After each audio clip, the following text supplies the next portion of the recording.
নমস্কার বন্ধুরা, আজকে বানাবো পটলের মালাইকারি। পটল দিয়ে তো আমরা অনেক কিছু খেয়েছি, এবার আমরা বানাবো পটলের মালাইকারি। তো প্রথমে আমি কড়া বসিয়ে দিয়েছি, এবার তার মধ্যে আমি তেল দিয়ে দিলাম, সর্ষের তেল। পটলগুলোকে এইভাবে গোটা গোটা করে রাখবো, খোসা ছাড়িয়ে রেখেছিলাম, সেগুলোকে আমি এখন ভেজে নেবো।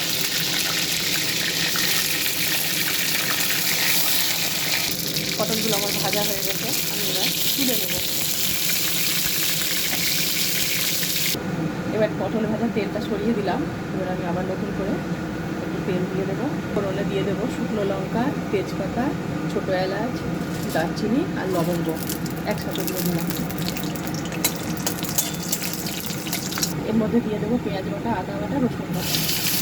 এবার আমি ভেজে নেবো মশলাটাকে। দিয়ে দেবো হলুদ গুঁড়ো, লঙ্কা গুঁড়ো, জিরে গুঁড়ো, সামান্য ধরে গুঁড়ো। এবার সামান্য জল দিয়ে আমি মশলাটাকে কষিয়ে নেবো। মশলাটা আমার কষানো হয়ে এসছে, এবার আমি এর মধ্যে দিয়ে দেবো কাজু বাদাম বাটা আর টমেটো বাটা একসাথে পেস্ট করে রাখবো। এবার আমি ভালো করে কষিয়ে নেব। মশলাটা আমার কষানো হয়ে গেছে, তেল ছেড়ে গেছে। এবার আমি নারকেলের দুধটা দিয়ে দেবো। এবার ভেজে রাখা পটলগুলো দিয়ে দেবো।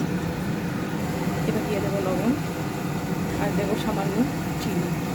এবার আমি এর মধ্যে দিয়ে দেবো শাহি গরম মশলার গুঁড়ো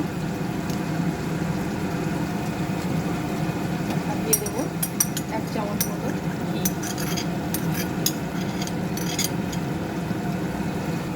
হয়ে গেল আমার পটলের মালাইকারি। আমার ভিডিও ভালো লাগলে আপনারা লাইক করে শেয়ার করবেন, কমেন্টস করতে ভুলবেন না।